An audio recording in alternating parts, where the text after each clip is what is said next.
위대한 인물들의 식탁을 들여다보고 그들의 삶을 야사로 풀어봅니다. 음식과 역사의 신선한 만남. 안녕하세요. 국방야사 진행을 맡고 있는 한창원입니다. 국방야사 본격적으로 시작하기 전에 함께 하실 분들 소개해드립니다. 매번 야사를 맛깔나게 소개해 주시죠. 역사 전문가 임동현 교수님 나오셨습니다. 네, 안녕하세요. 신한대학교에서 서양사를 가르치는 임동현입니다. 오늘도 역사적 사실과 야사를 적절하게 버무려서 재미있는 얘기를 준비했습니다. 많은 기대 부탁드립니다. 그리고 우리 프로그램을 더 맛있게 만들어주시는 분이시죠. 메인 요리사 이재범 셰프님도 함께합니다.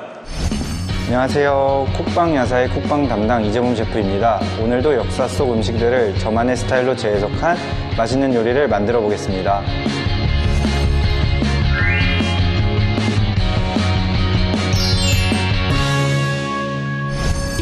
네, 지금부터 맛있는 음식으로 기분 좋게 배부르고 재미있는 야사로 뇌 부르게 즐기는 음식 역사기행 국방야사 본격적으로 시작합니다.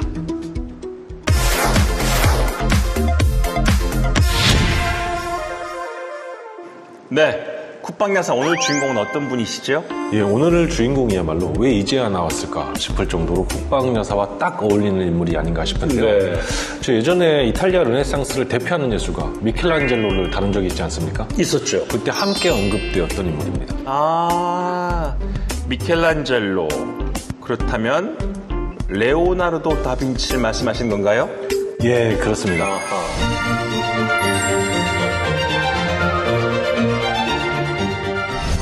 화가이자 수학자, 과학자, 철학자이기도 했던 못하는 게 없는 천재죠. 예. 신이 모든 재능을 한 명의 인간에게 모아놓았다. 이런 찬사를 들을 정도로 다방면에서 아주 천재적인 재능을 보였던 인물이죠. 워낙 유명한 사람이라 우리가 어렸을 때부터 너무 많이 들었던 사람이거든요. 근데 이분이 이제 피렌체 출신이라고요.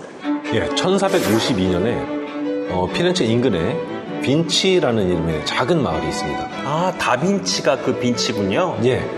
그 다빈치가 빈치 마을 출신이라는 뜻이 됩니다. 굉장히 어린 나이부터 음악, 수학, 과학 등 다방면에 재주가 아주 뛰어났고 또 그림에 또 천부적인 소질이 있었죠. 레오나르도의 아버지가 일찍부터 아들의 재능이나 잠재력을 알고 있었습니다. 그래서 1466년부터 또 당시에 유명한 예술가이자 미술 선생이었던 안드레아 델 베로키오의 공방에 자신의 아들을 집어넣습니다. 안드레아 델 베로키오는 다빈치 이외에도 르네상스를 대표하는 페루지노라든가 산드로 보티첼리와 같은 유명한 예술가들을 여럿 키워낸 것으로도 알려져 있죠. 레오나르도는 델 베로키오의 공방에서 드로잉이나 원근법과 같은 아주 기본적인 기법들을 연마하기 시작합니다. 그리고 해부학적 지식도 이 시기에 습득하게 되는데요.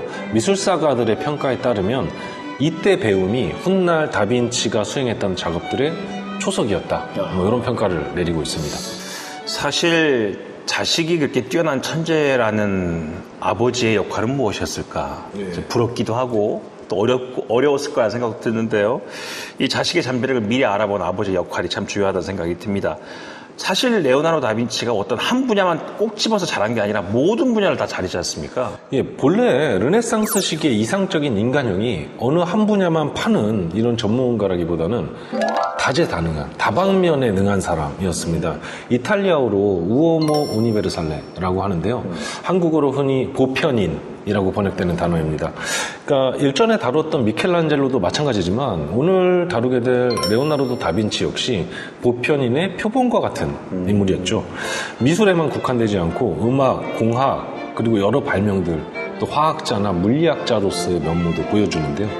일례로 인체를 사실적으로 화폭에 옮기기 위해서는 뼈와 근육의 구조에 대해서 굉장히 잘 알아야 하지 않겠습니까? 그렇죠. 수십 구의 시신을 직접 해부하면서 이제 연구를 했죠. 그래서 레오나르도 다빈치가 남긴 해부학 노트가 오늘날까지도 잘 알려져 있고 또 이후의 의학 발전에도 굉장히 큰 공헌을 하게 됩니다. 또 다른 한 가지는 레오나르도 다빈치가 한 손으로 글을 쓰고 한 손으로는 그림을 그렸다고 전하죠. 그러니까 멀티태스킹의 달인이었다라고 할 수 있겠죠. 그게 사실이라면, 한 손으로 글을 쓰고 한 손으로 그림을 그릴 수 있는 게 사실이라면 동시에 화가와 작가의 작업을 함께 했다는 거 아닙니까? 끝장나는 가성비의 대표적인 주자가 아닐까 싶은데 또 미술품 경매사상 최고의 가격을 기록한 것도 바로 이 레오나르도 다빈치 아닙니까? 예, 다빈치가 그린 예수의 초상이 있는데요. 제목은 살바토르 문디입니다. 한국어로 번역하면 구세주라는 뜻인데요. 이 작품은 사우디아라비아 왕자인 압둘라 무함마드가 2017년에 크리스티 경매에서 4억 5,030만 달러. 그러니까 당시 환율로 약 5천억이 넘는 겁니다. 이 금액에 낙찰을 해서 아주 화제가 되기도 했는데요. 당시까지 미술품 경매 역사상 최고액이었습니다. 사실 지난번 미켈란젤로 얘기할 때도 우리가 언급한 기억이 나는데 레오나르도 다빈치도 외모가 또 수려하다면서요? 예, 그렇습니다. 지금 보고 계시는 이 그림이 레오나르도 다빈치의 초상화입니다. 보시는 것처럼 굉장히 미남이죠. 키도 아주 훤칠했다고 알려져 있고 체격도 좋았던 것 같습니다. 또 다빈치가 패션에 또 상당한 관심을 많이 기울였는데, 예, 그래서 패셔니스타로도 잘 알려져 있죠. 또 패션 디자이너이기도 했습니다. 자기가 옷을 직접 디자인한 옷을 입고 다니기도 했는데요. 근데 당대 유행하던 스타일과는 좀 다른 스타일의 옷을, 그러니까 펄럭이는 스타일의 옷이나 가방을 직접 디자인해서 입고 다녔던 것으로 잘 알려져 있습니다. 그런데 훤칠한 미남이 옷도 잘 입고 이렇게 다니면은 가는 곳마다 이성들의 관심을 한눈에 끌지 않았을까요? 그런데 특이한 것은 다빈치의 일생을 훑어보면 여성과 가까웠던 적이 없습니다. 자신보다 어린, 특히 이제 젊은 남성들과 더 많이 어울렸는데요. 그래서 오늘날에는 레오나르도 다빈치는 동성애자였다라는 것이 이제 기정사실로 받아들여지고 있습니다. 네, 그 정도군요.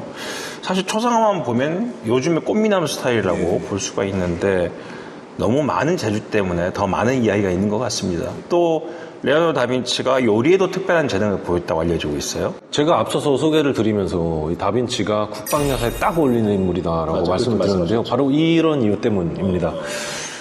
제 생각이지만 만약에 누군가 다빈치에게 뭐 가장 좋아하는 직업이 뭔가요? 라고 묻는다면 아마 요리사라고 대답하지 않았을까? 그런 생각이 들 정도로 요리에 좀 진심이었는데요. 그렇다고 해서 뭐 화려하고 사치스러운 이런 요리들을 즐겨왔던 것이 아니고 빵이나 와인, 뭐 치즈같이 소박하고 단순한 음식들을 좋아했는데 이와 관련해서는 다빈치의 음식 철학이 있습니다.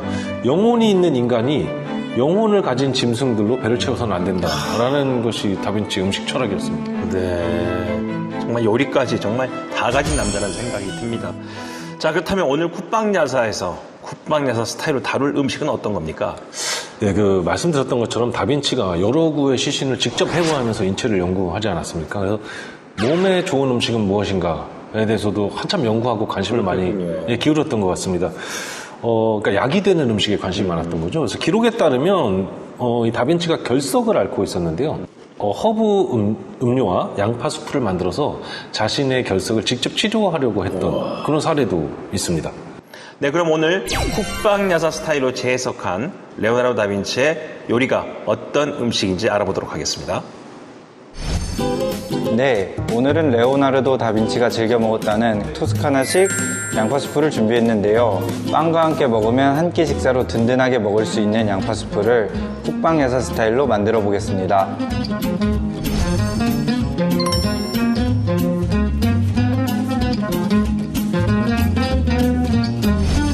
양파 수프는 정말 양파의 맛있는 맛을 최대한 끌어내는 거여서 양파가 제일 중요합니다.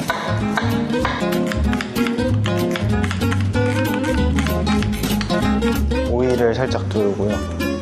양파의 수분을 다 날리듯이 캐러멜라이징 해주시면 됩니다. 이게 지금은 양이 많아 보이지만 얘네가 팍 줄어들어가지고 감칠맛이 엄청 올라오게 돼요.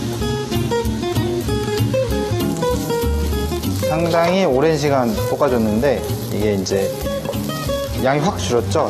이 양파를 아무리 볶아도 이 수분이 날아가면은 이렇게 양이 줄어듭니다. 치킨 스탁을 물에 희석을 해서 감칠맛을 또 올려줄 겁니다.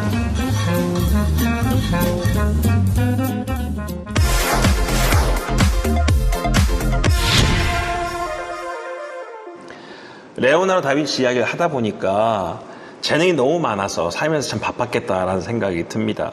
정말 천재 그 자체인데 아무리 말을 해도 우리 다빈치 하면 모나리자가 가장 유명하지 않습니까? 예, 다빈치 하면 가장 많이 떠오르는 작품이 이제 모나리자죠. 네네. 지금 루브르 박물관에 소장되어 있는데요. 사실 크기가 그렇게 큰 작품은 아니고 맞아요. 별로 안 큽니다. 예, 세로가 77cm, 가로가 53cm 정도 되는 작품이죠. 저도 루브르 박물관 가서 이것부터 봤는데 전 세계에서 가장 유명한 예술품이다. 사실 개인적으로는 별로 저는 그렇게 이쁘다고 보지는 않습니다만 사람들이 그걸 봐야 된다니까 정말 루브르 가면 이거 앞에만 사람이 바글바글합니다. 사람들끼리는 농담 반 진담 반으로 모나리자 그림 하나가 프랑스 전체를 먹여 살린다 뭐 이런 말도 하거든요. 그 일전에 프랑스 정부가 모나리자가 갖는 경제적 가치가 약 40조에 이른다 이런 발표를 하게 되는데요. 네. 사실 저는 충분히 이 수치가 납득이 갑니다. 왜냐하면 루브르 박물관에 방문하는 방문객 수가 연간 900만 명 전후인데 그중에 대부분이 모나리자를 보러 방문하는 거 아니겠습니까? 모나리자는 프랑스 법에 따라서 거래가 금지된 예술품인데요. 거래가 금지돼 있어요? 예. 그래서 거래가 되지 않고 거래 순위에도 포함되지 않겠죠. 근데 만약에 이게 거래가 가능하다면 아마 세계에서 가장 비싼 예술품으로 이름을 올리지 않을까 하는 생각도 듭니다. 원래 레오나르도 다빈치가 이탈리아 피렌체 출신인데 프랑스 루브르 박물관에서 프랑스를 배불리게 하고 있다. 이탈리아는 무척 기분 나쁘겠는데 왜 천재 이탈리아 화가의 그림이 프랑스 미술관에 전시되어 있는 거죠? 그 오늘날에도 그렇지만 르네상스 시기에 꽃을 피웠던 이 학자들과 예술가들의 활동, 그러니까 학문과 예술은 후원자의 존재를 전제로 하죠. 네. 쉽게 말씀드리면 누군가 돈을 대줘야 하고 오늘날도 마찬가지지만 돈이 도는 곳에서 학문과 예술이 발달한다는 겁니다. 레오나르도 다빈치도 자신을 후원하는 사람을 찾아서 여러 도시를 떠돌아다녔습니다. 당시 프랑스 왕이었던 프랑스와 1세가 다빈치가 이탈리아를 떠나서 숨을 거둘 때까지 물심양면으로 후원을 아끼지 않았던 것이죠. 당시의 유럽의 국제 정세는 이탈리아 반도를 두고 이걸 누가 차지하느냐, 유럽 열강들끼리 서로 경쟁하고 다투던 시기였는데요. 그 와중에 프랑스와 1세가 이탈리아를 잠시 정복하는 일이 일어납니다. 프랑스와 1세는 유럽의 다른 군주들에 비해서 굉장히 좀 학문적, 인문주의적인 소양이 있었던, 그리고 예술에도 조예가 깊었던 군주로 좀 전해지고 있는데요. 그래서 이후에 자신의 궁정으로 이름 있는 당대의 학자들과 예술가들을 많이 초청하게 되는데 레오나르도 다빈치가 그 중에 하나였던 것이죠. 바로 이 기간에 모나리자가 제작됩니다. 다빈치가 세상을 떠난 후에는 그가 가지고 있던 그림들이 제자이자 연인이지 않았을까 하는 추측이 있기도 하는데요. 살라이라는 인물에게 전해졌다가 최종적으로 프랑스와 1세가 다 매입을 하게 됩니다. 그랬다가 오늘날 루브르 박물관에 소장되게 되는 것이죠. 그래서 이태리 화가의 작품이 프랑스 미술관에 있게 된 것이다. 레오나르도 다빈치의 그림 중에서 인체 비례도 우리 교과서부터 정말 참고서 한참 동안 봐왔던 그림입니다. 인체비례도가 1485년에 제작되는데요. 사실 비트루비우스적 인간이라는 제목으로도 널리 알려져 있습니다. 이 비트루비우스가요, 기원전 1세기경에, 그러니까 고대 로마의 굉장히 유명한 건축가였습니다. 그 데 아르키텍투라, 이거를 이제 한국어로 번역하게 되면 건축에 대하여라는 제목의 책을 남기는데요. 이게 르네상스 시기에 굉장히 많이 읽혔던 책이죠. 이 책에 보면 도시나 건물을 설계할 때는 이 세 개의 축소반인 인체의 비례를 따라야 한다라는 구절이 나오게 되는데요. 그러니까 레오나르도 다빈치가 또 이 책을 연구했겠죠. 그러면서 이 구절에 굉장히 깊은 인상을 받습니다. 그래서 제작된 작품입니다. 인체의 비례도 현재까지도 인체의 비례에 대해서 아주 상징적인 작품으로 남아있는데 그 이유가 어디에 있다고 생각하세요? 그 르네상스 시기의 많은 예술가들이 고민했던 문제 가운데 하나가 이상적인 인체의 비율은 어떠해야 되는가 였습니다. 그 이상적인 인체의 모범을 보여주는 작품이 바로 이 레오나르도 다빈치가 남긴 인체 비례도라는 것인데요. 이 인체 비례도를 보시면 팔다리를 쭉 펴고 있는 사람이 그려져 있죠. 근데 손끝과 발끝이 동그란 원과 정사각형 안에 딱 맞춰져 있습니다. 흔히 우리가 황금 비율이라고 얘기를 하잖아요. 고대 철학자 피타고라스가 발견했다고 전하는 1대 1.618의 비율입니다. 이 비율이 고대에도 그리고 르네상스 시기에도 마찬가지로 수많은 건축물, 수많은 예술작품들에 활용되어 왔던 비율인데요. 인체 비례도를 보시면 인체의 각 부분이 이 황금 비율에 맞춰서 다 그려져 있죠. 자, 이어서 또 하나의 레오나르도 다빈치의 대표 작품입니다. 르네상스를 대표하는 희대의 걸작이라 불리우는 최후의 만찬 이야기도 한번 해볼까요? 네, 최후의 만찬은 밀라노에 있습니다. 밀라노의 산타 마리아 델레 그라치에, 당시 이제 수도원이었는데요. 수도원 식당의 벽화로서 그려진 작품입니다. 대작이죠. 가로가 880cm, 세로가 460cm 이런 거대한 작품입니다. 그 최후의 만찬이 어떤 장면을 묘사하고 있는지는 굳이 설명을 드리지 않아도 다 아실 것 같은데요. 요한복음 13장 21절에 보면 예수가 십자가에 못 박히기 전에 제자들과 최후의 만찬을 하면서 이런 얘기를 하게 되죠. 너희 중에 하나가 나를 배신하고 팔아넘길 것이다. 그 얘기를 던졌을 때 제자들의 그 술렁이는 반응, 요거를 포착해서 아주 생생하게 묘사가 되어 있죠. 식탁을 가운데 두고 예수님이 가운데 있고 그리고 12명의 제자가 그 광경에서 어떤 표정을 짓고 있나 이걸 묘사한 게 사실은 최후의 만찬이었습니다. 자, 다빈치가 그림뿐만 아니라 발명가로 아주 유명합니다. 어떤 발명품들이 있나요? 네, 말씀드렸던 것처럼 다빈치는 다재다능한 이 보편인의 표본과도 같은 인물이었죠. 그래서 머릿속에 많은 생각들을 떠올렸고 이 생각들을 전부 다 글로 정리하고 남기는 습관이 있었습니다. 굉장히 방대한 아이디어 노트를 남기게 되죠. 거기 보시면 굉장히 기상천외한 발명품들도 굉장히 많은데요. 그중에 낙하산 설계도, 그리고 카메라의 시초라고 할 수 있는 카메라 옵스큐라를 고안했던 것으로 널리 알려져 있습니다. 캄캄한 방에 한쪽 병에 구멍을 뚫어서 빛을 통과시키면 반대쪽 벽에 상이 맺히는 것이죠. 이런 원리를 발명했던 것으로도 널리 알려져 있고요. 그 밖에 새나 박쥐가 비행하는 모습을 관찰하고 글라이더를 만들기도 합니다. 그리고 이제 전쟁 무기 중에요. 공격용 장갑차나 또 투석기를 고안하기도 하죠. 이 다빈치가 자신 생애 말년을, 그러니까 마지막 3년을 프랑스의 발드루아르라는 지방에서 지내게 되는데요. 이 지역에 가시면 클로리세 성이 있습니다. 여기를 방문하시면 다빈치가 남겼던 발명품 설계도를 전시해 놓은 것을 감상하실 수 있습니다. 원형도 볼 수 있나요? 예, 그 다빈치가 고안했던 발명품들을 실물 크기로 오늘날 제작해서 전시를 하고 있습니다. 아, 그때는 설계도만 있었던 거를 지금 새로 만들었다는 거죠? 네, 알겠습니다.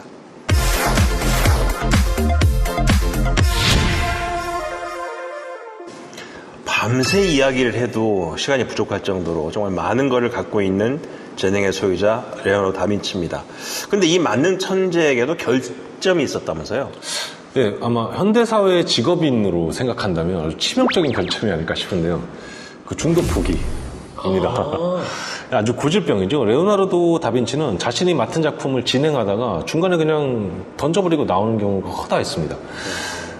무슨 일을 하든지 생각이 굉장히 많았던 사람이죠. 그리고 완벽주의적인 기질도 강해서 작업을 한참 진행하다가도 자신이 마음에 들지 않으면 그냥 그만둬버리는 것이 아주 다반사였죠.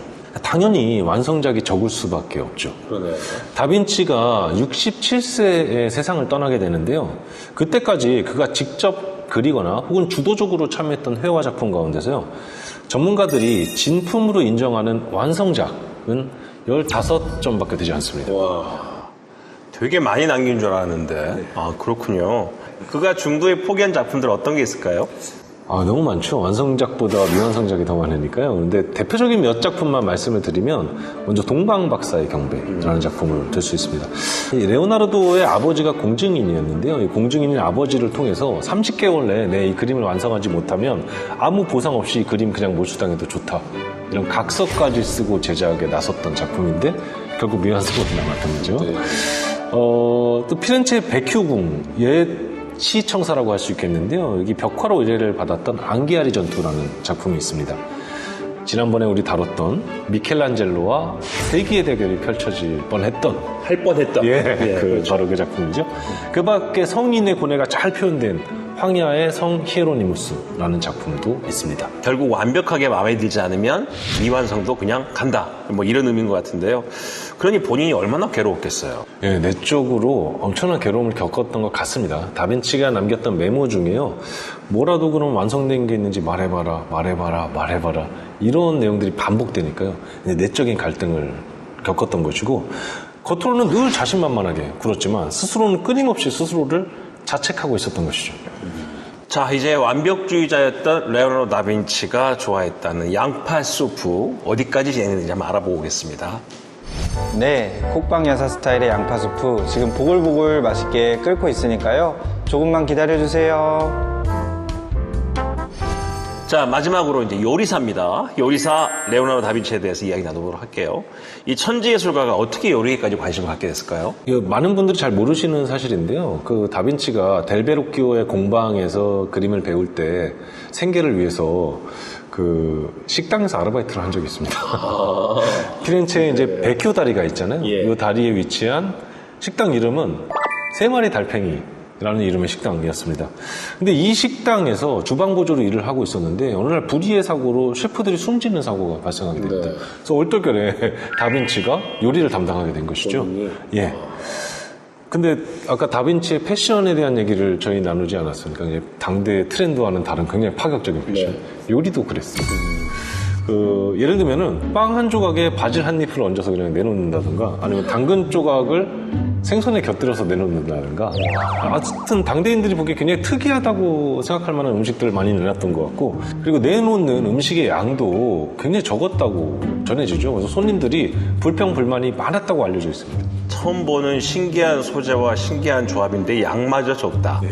불평불만이 많았다. 이런 말씀인데 그렇게 요리에 대한 열정으로 본인이 나중에 직접 식당도 만들었다면서요? 르네상스를 대표하는 또 다른 예술가입니다. 산드로 보티첼리. 예, 너무 유명한 예술가인데요. 레오나르도와 절친이었습니다. 근데 이 둘이 세 마리 개구리라는 이름의 식당을 피렌체에 오픈한 적이 있습니다. 당시 그리고 밀라노의 통치자였던 스포르차 가문의 연회 담당자로도 일한 적이 있습니다. 근데 이때나 식당을 운영할 때나 언제나 다빈치가 내놓는 요리는 파격 그 자체였다고 알려져 있죠. 도대체 어떤 요리들을 내놨길래 그런 반응이 있었을까요? 제가 한번 다빈치가 개발했다고 전해지는 요리들을 한번 나열해 보겠습니다. 대중적인 인기를 끌지는 못했던 요리들인데요. 구멍 뚫린 돼지 귀 요리, 빵가루 입혀서 만든 닭뼈술 요리, 발가락 모듬 요리, 양머리 케이크, 뱀 등심 요리 이런 요리들입니다. 굉장히 특이하죠. 제목만 들어도 절반 이상 이해가 될 것 같습니다. 아니, 한 교수님은 뭐 입맛이 당기는 음식이 있으십니까? 하나도 없습니다. 그래도 발명가답게 요리 기구와 도구도 많이 발명했다면서요? 예, 이거 아마 잘 모르시는 분들이 많으실 것 같아요. 우리가 지금도 쓰고 있는 익숙한 주방 도구들 중에 상당수가 다빈치가 고안해낸 도구들입니다. 예를 들면 제면 기계, 면 뽑는 기계, 예, 자동 바베큐 기계, 그 다음에 주방의 화재를 예방하는 스프링클러, 그리고 삶은 달걀을 자르는 절단기, 그리고 와인 오프너, 그리고 스파게티를 먹는 포크라든가 마늘 빻는 기계 있잖아요. 이런 것들을 실제로 발명합니다. 그래서 아직도 이탈리아 일부 지방에서는 마늘 빻는 기계를 레오나르도라고 합니다. 그 기계 이름을? 예, 기계 이름. 네, 정말 대단한 사람입니다. 네. 그리고 요리에 대한 지식을 모아둔 책도 있다면서요? 예, 뭐 정식으로 출판된 책은 아니고요. 요리와 관련해서 다빈치가 남겼던 메모들이 전해지는 거죠. 아, 또 메모군요. 예. 요 메모 묶음이 1981년에 러시아의 에레미타주 박물관에서 발견이 되는데요. 이 코덱스 로마노프라고 부릅니다. 코덱스. 예. 코덱스라고 하는 거는 일반적으로 인쇄술이 보급되기 전에 다 기록이 다 손으로 쓰여지지 않습니까? 네. 이거를 한데 묶어서 책의 형태로 묶어낸 거. 이걸 일반적으로 코덱스라고 하죠. 그래서 이 맥락에서는 다빈치가 남긴 메모들을 묶어놓은 것이 코덱스고요. 코덱스 뒤에 붙는 단어는 흔히 소장자나 혹은 이 코덱스의 소장 지역을 의미합니다. 코덱스 로마노프라고 하면은 로마노프 왕가에서 소장하고 있던 기록이라는 뜻이 되겠죠. 이 코덱스 로마노프에는 다빈치가 고안했던 여러 레시피들은 물론이고 그리고 식사 예절과 식이요법 그리고 부엌 인테리어나 조리기구 설계도 등장합니다. 네.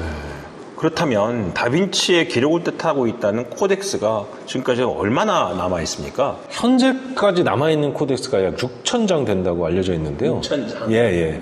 그러니까 오늘날에까지 전해지는 게 그 정도 양이고요. 네. 전해지지 않더라도 실제 남겼던 기록의 양은 약 14,000여 장에 이르는 것으로 추정이 되고 있습니다.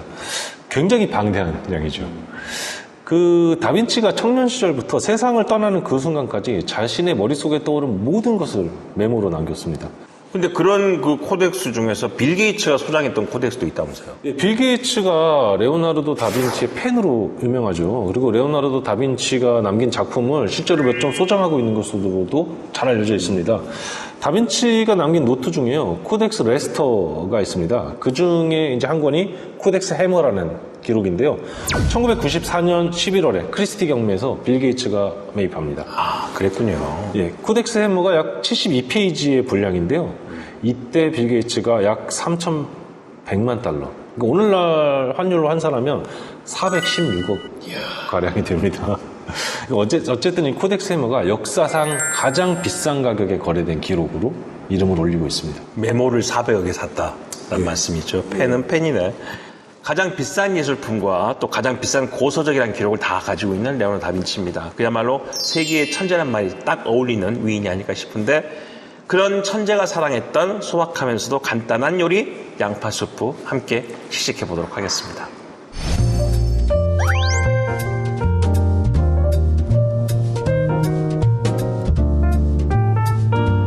네, 레오나르도 다빈치가 좋아했다던 양파 스프를 국방 야사 타입으로 재현해봤습니다. 한번 드셔보시죠. 네.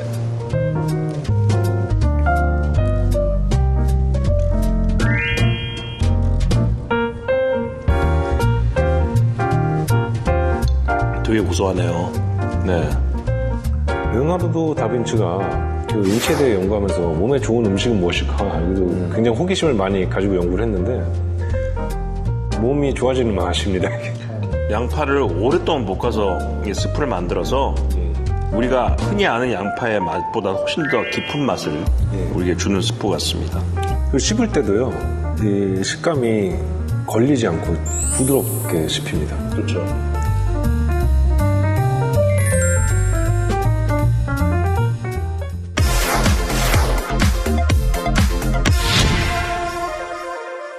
네, 그 정신 분석을 창시한 프로이트가 그런 말을 했습니다. 모두가 잠들어 있는 어둠 속에서 너무 빨리 깨어난 천재가 바로 레오나르도 다빈치다. 그 말처럼 시대를 너무 빨리 앞선 천재가 아니었나 그런 생각이 들었는데 오늘 쭉 얘기 들어보니까 역시나 그랬구나 싶습니다. 어떻게 생각하십니까?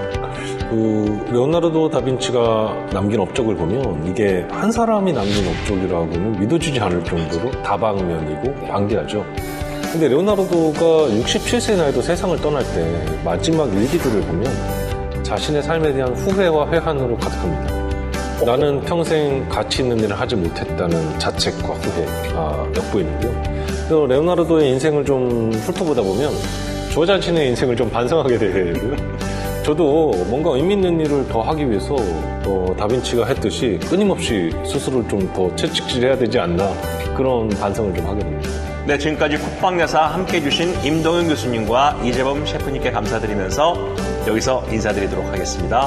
역사와 쿡방의 맛있는 만남 쿡방야사였습니다.